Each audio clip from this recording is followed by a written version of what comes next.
Good, welcome. I'm Ijoma Onyato. Tonight, about 50 students of the Government Girls Science and Technical College in Dapchi, Yobe State, missing following Monday's attack on the town by suspected Boko Haram insurgents.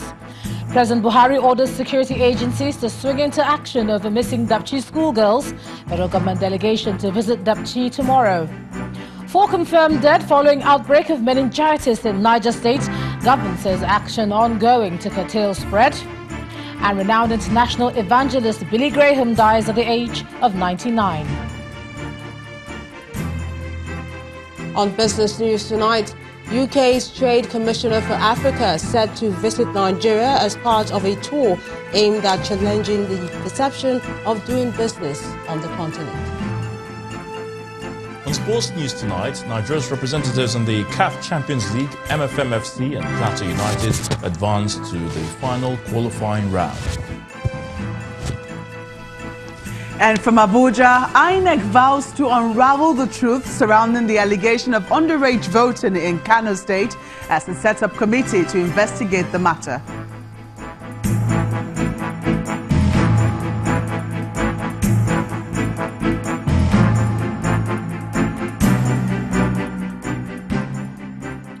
We begin tonight with the conflicting reports trailing Monday's attack on the Government Girls Science and Technical College, Dapchi, in Yobe State, where some students are said to be missing after a raid by suspected insurgents. While police authorities in the state are not sure about the abduction claim, the state government says that a number of the students are missing. But in a statement sent to Channels Television a while ago, the state government claims that some of the students have been found, but did not state the number.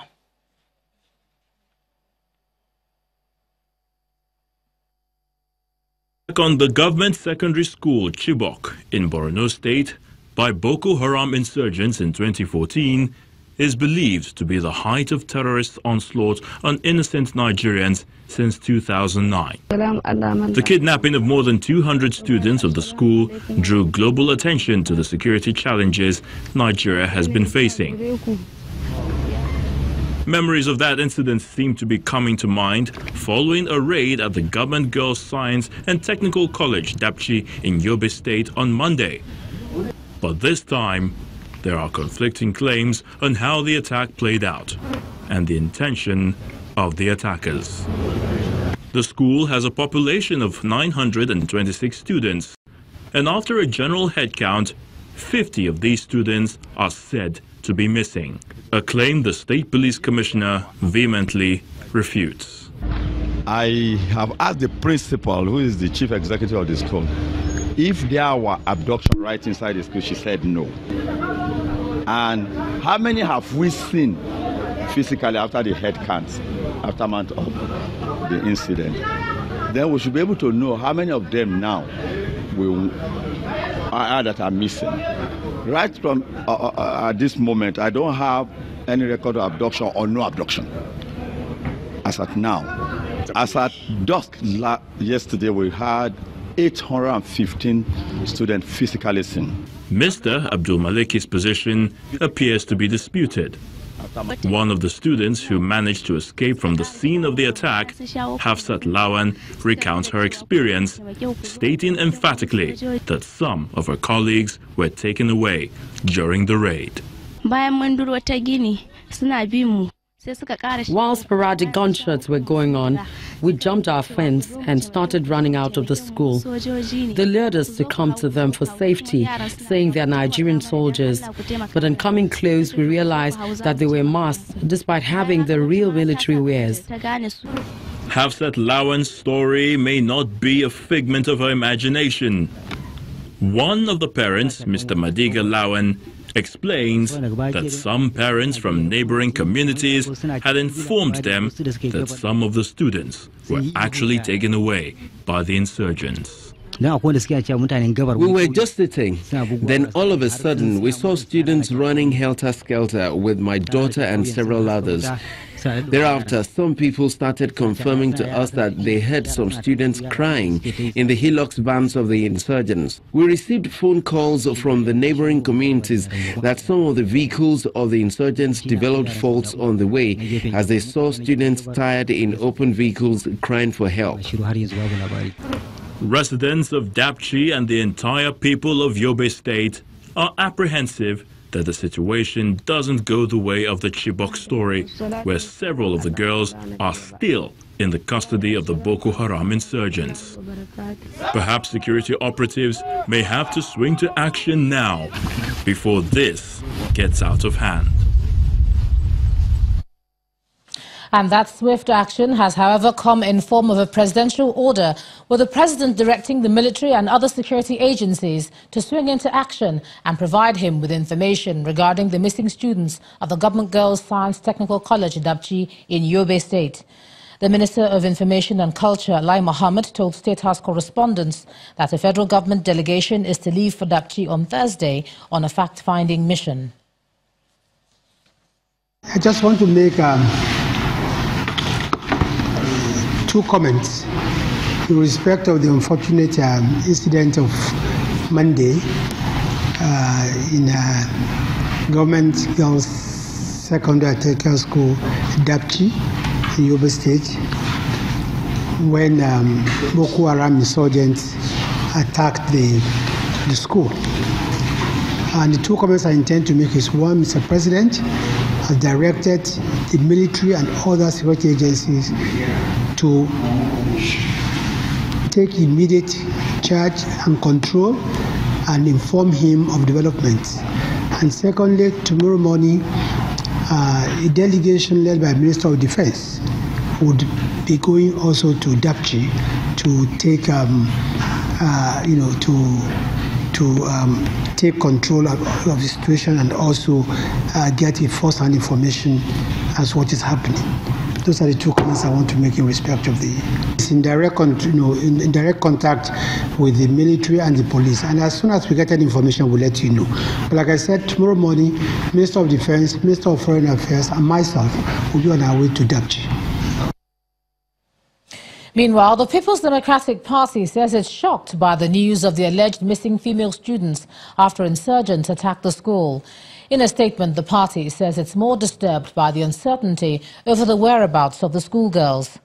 While stating that all efforts must be made to find the missing students, the party adds, quote, "The PDP is monitoring the position of the Nigerian police regarding investigations into the matter. We, however, charge the Inspector General of Police to immediately put all machinery in place to unravel this disturbing situation." End of quote. The PDP also challenged the federal government to live up to its responsibility of protecting lives and property in the country. In other issues, a group of Benue youths have accused the Nigerian army of belittling the degree of herdsmen attacks in Benue State by downgrading its counter-insurgency program to an exercise instead of a full-blown operation like Operation Python Dance. The coordinator of the Benue Youth Forum, at a press briefing following the remarks of the Chief of Army Staff during the launch of the exercise Cat Race in Benue, queried the integrity of the operation.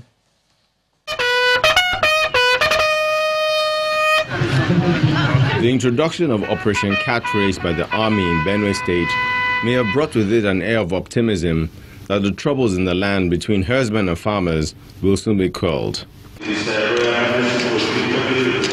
However, it seems this statement by the Chief of Army Staff has some wondering how sincere the intention of the federal government is. Let me make it very clear that this is not an operation. It is an exercise. It's essentially a training exercise. And we want to assure everybody that we are not targeting any individual. It's an exercise that will help our officers and soldiers to understand the basics that is required in internal security operation. So what does this mean to this group of Benue youth? The convener of this briefing is concerned over what he calls an over-revelation of intentions by the army chief. The decision of the military to announce and publicize the dates within which the exercise will last was the first move that raised suspicion, bordering on the sincerity of the federal government to end killings in the state. We fear that the state rules of engagement might have made known to killers of innocent Benue people and armed herdsmen, who will now suspend attacks on the people till the soldiers run off the exercise and withdraw. He also wonders why the term exercise was used by the Chief of Army Staff as opposed to operation, which he feels is more decisive. When the military initially announced the deployment of troops to Benue and other states in the Middle Belt, it called it an operation. But we were shocked to hear the Chief of Army Staff say that it is an exercise, not an operation. We are curious to know what the military means by the term exercise instead of operation.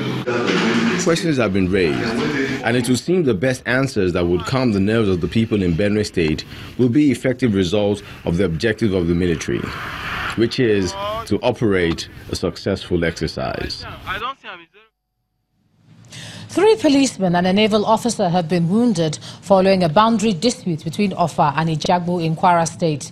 The police spokesman in the state explained that the dispute has lasted for years, but violence erupted this morning when some youths started firing gunshots during a peace meeting called by the chairman of both local governments. Meanwhile, peace is said to have been restored to the 2 communities, with some suspects arrested.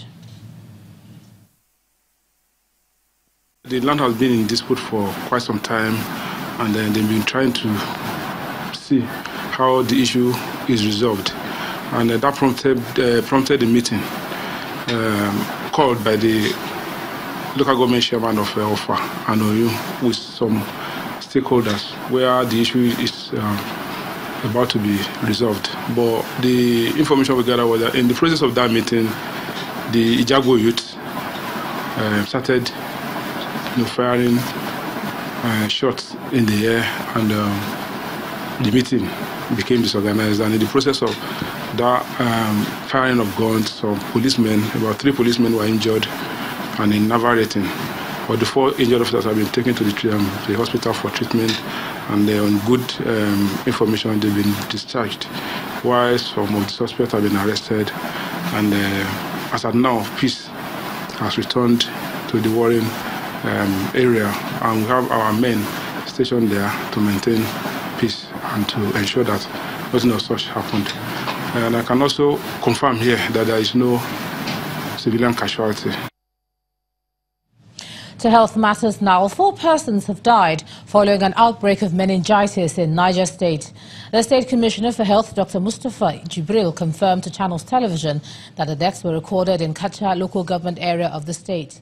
He explains that 31 cases have been reported, with 9 of them confirmed by laboratory tests. The 2 local government areas badly affected are Kacha and Magama. Currently, right now, we've had a total of 32 cases of persons who have come down with this illness. We have had reported 4 deaths, and also 28 of these 32 cases is in Magama local government, and then we have 4 cases reported in Kacha local government. We've been collaborating with the World Health Organization, and we've activated our emergency operation center, and all the cases right now in the hospital, about 24, are receiving treatment, and they are doing very well. The 4 that died at home before they were even brought to the hospital. Currently, right now, we can see that the epidemic is fairly under control, because in the last 4 days we've not reported any new case. Active case finding is ongoing. Active surveillance and active case management is currently ongoing in this local government through the Emergency Operations Center. In part 2, after the break, EFCC grills former Chief of Army Staff Lieutenant General Azubike Ihejirika over his role in the $2.1 billion arms deal scandal involving former National Security Advisor Colonel Sambo Dasuke. That's in a moment. Please stay with us.